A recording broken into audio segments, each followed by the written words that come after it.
How's it going, James Lowen? Oh, it's going great, Brother K. The locals here are just fantastic. They're young and passionate, and gives me a lot of hope, to hear how enthusiastic they are about dealing with this issue and the events that they're going to and what they're doing with it is just phenomenal. Kaylin Rohr, what fuels your passion to educate the American public on this issue? Just having a little boy especially, and looking at him and knowing that this is happening to little baby boys everywhere, and I don't feel right staying silent. So that's my biggest motivator, is looking at him and knowing that this could have happened to him if he was born to different parents or in a different state or something. So yeah, after I had him, I had some postpartum depression, and part of it was having recurring nightmares that something was happening to him in the hospital, and I couldn't stop it. And did they try to sell circumcision to you? Most of the nurses were pretty good. One of the pediatricians was pretty good. I had one doctor come in and ask, he was like, has your son already had a circumcision, or am I taking him for that? And I was like, wow. Oh, no, you're not. Wow. Oh, look at the manipulative language there. Yes. Has he already? Yes. Why don't you tell our viewers why you feel so strongly that you drove here to join Bloodstained Men on the front lines in Indianapolis today? Well, yeah, I've just always done this because I just feel like everybody's entitled to their whole bodies. Period. Like, nobody should have surgery done at birth for no reason if they're healthy. And you have children? Yes, I have 2 children. 2 girls? A boy and a girl. A boy and a girl. How old's your son? He's almost 5 and no penis problems. Yeah. American moms are fighting back with death to circumcision. It is a cruelty unparalleled in American family life. We do know that the large media or the media in these large towns generally are blacking bloodstained men out. They don't believe that it's important to let their viewers know that there is resistance to circumcision in the United States. And talk about that, Harry Gierman, the media blackout in these large markets. Well, it reminds me of, there was a movie called Spotlight, which was about the Boston Globe's expose of the pedophile priest situation in Boston. And at one point, when it was clear that the expose was being revealed, one of the reporters looks to another one and says, "We knew about this all along. Why didn't we say anything?" And there's going to be a moment in American media with the same thing with circumcision. They're going to look at each other and say, "We knew about this all along. Why didn't we say anything?"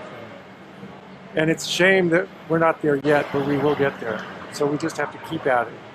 They are only going to, it's only going to become more and more obvious that they're shirking their duties as journalists. So at some point they're going to have to recognize that we're here. Thank you, Harry Gierman. We will be in Dayton, Ohio tomorrow. Autumn, tell our viewers why you came out here today.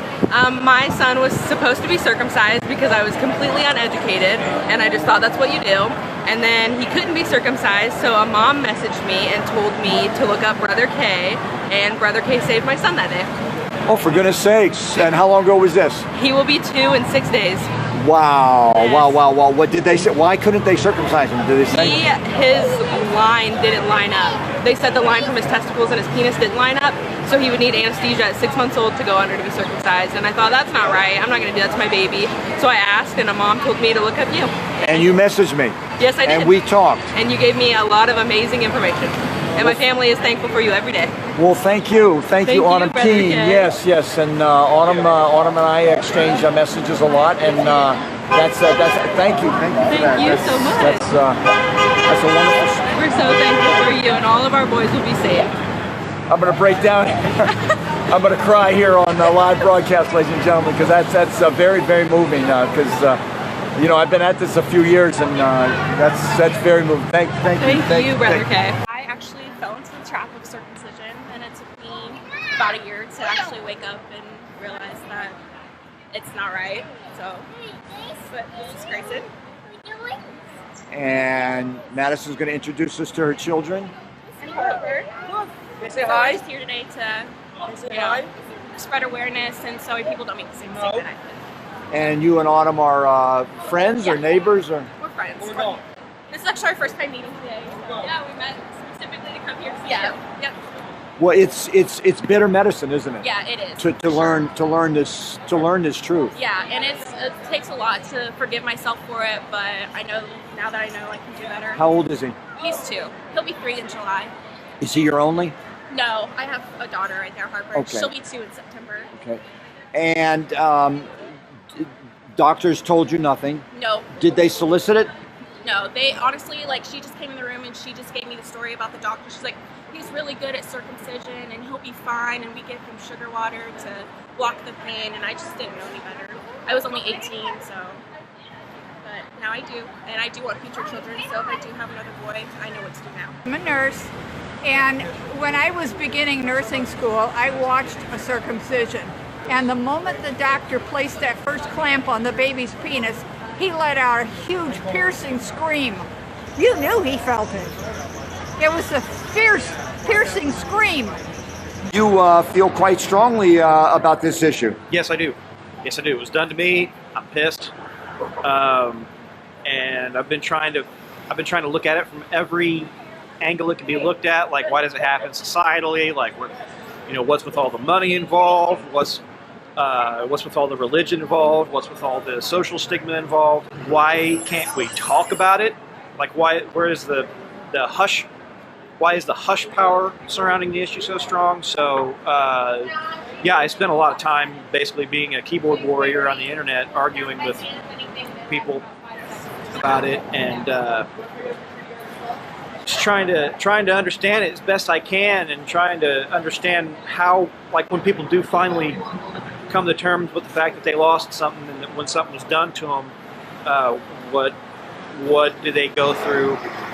Because what I went through is not going to be the same as what everybody else went through. And if this is my second to field, my biggest theory as to why this sticks so much, why it's so persistent, is because I think that people, children, even going into adulthood, they want to protect their image of their parents.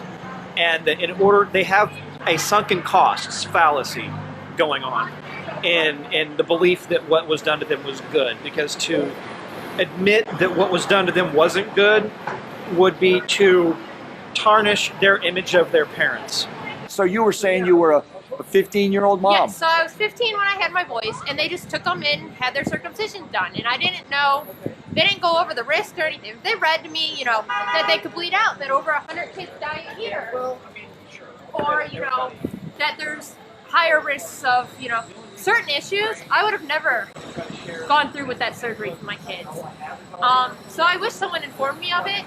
And then when we were 2 in potty training, one of my twins had a skin bridge. So when I took her to the doctor had admitted that this is a side effect of circumcision wrongly done, that it was too tight. So we had to undergo a second surgery because of the first unneeded cosmetic surgery. So I'm very passionate in informing mothers on that this is an unnecessary risk, and that it's not needed, and that foreskin is just a normal part of the body. I'm out here because I have 2 boys of my own, and I did some research when my child was, when I was expecting my first. He's 13 years old, and I found out that there's a 1% chance of him bleeding to death if he were to be circumcised, and that was too risky for me. I watched every video on YouTube. I watched everything on your channel. I watched everything on Brother Kay's channel. I looked at every site I could stumble across. I researched and changed the words I was looking for to try to see if it would elicit some different information. And then I decided that no, we're not going to do this anymore. And what's next? How do I deal with my family?